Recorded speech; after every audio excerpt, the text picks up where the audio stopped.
तो दोस्तों, अगर आपने अभी तक हमारा चैनल सब्सक्राइब नहीं किया है तो इसे अभी सब्सक्राइब करें और नीचे दिए हुए बेल आइकन को जरूर क्लिक करें।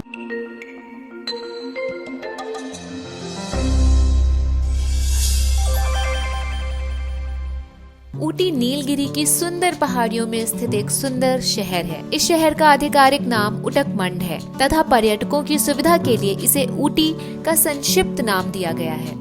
भारत के दक्षिण में स्थित इस हिल स्टेशन में कई पर्यटक आते हैं। यह शहर तमिलनाडु के नीलगिरी जिले का एक भाग है। ऊटी शहर के चारों ओर स्थित नीलगिरी पहाड़ियों के कारण इसकी सुंदरता काफी बढ़ जाती है। इन पहाड़ियों को ब्लू माउंटेन भी कहा जाता है। कुछ लोगों का विश्वास है कि इस स्थान का नाम यहाँ की घाटियों में 12 वर्ष में एक बार फूलने वाले कुरुंजी फूलों के नाम पर पड़ा है। ये फूल नीले रंग के होते हैं तथा जब ये फूल खिलते हैं तो घाटियों को नीले रंग से ढक देते हैं। इस शहर के इतिहास की जानकारी तोड़ा जनजाति से मिलती है, क्योंकि 19वीं शताब्दी में ईस्ट इंडिया कंपनी का शासन प्रारंभ होने के पहले यहाँ इसी जनजाति का शासन था। ऊटी में तथा इससे आसपास के पर्यटन स्थल, बोटेनिकल गार्डन, डोडा बेट्टा उद्यान, ऊटी झील, कलहट्टी प्रताप, फ्लावर शो आदि कई कारण हैं जिनके लिए ऊटी पूरे विश्व में प्रसिद्ध है। आइए जानते हैं ऊटी कैसे पहुँचे।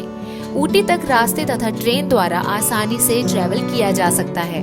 ऊटी का निकटतम हवाई अड्डा कोयम्बटूर है। ऊटी की स्थिति के कारण यहाँ का मौसम पूरे वर्ष खुशनुमा रहता है।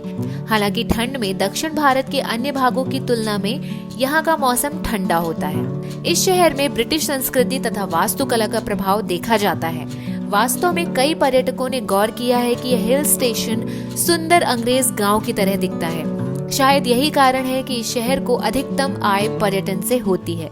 ब्रिटिश यहाँ की जलवायु तथा प्राकृतिक सुंदरता से इतने प्रभावित हुए थे, उन्होंने इस स्थान का नाम Ooty queen of hill station रख दिया।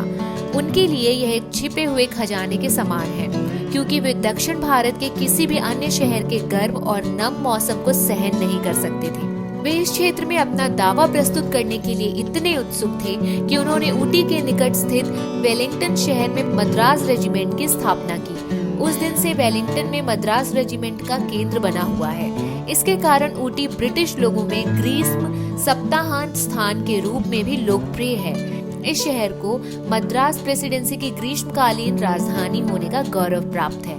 ब्रिटिश ईस्ट इंडिया कंपनी ने ऊटी का विकास भी किया तथा यहाँ नीलगिरी में चाय, सागौन, सिनकोना का उत्पादन प्रारंभ किया। ऊटी में तथा इसके आसपास चाय और कॉफी के अनेक बागान भी हैं।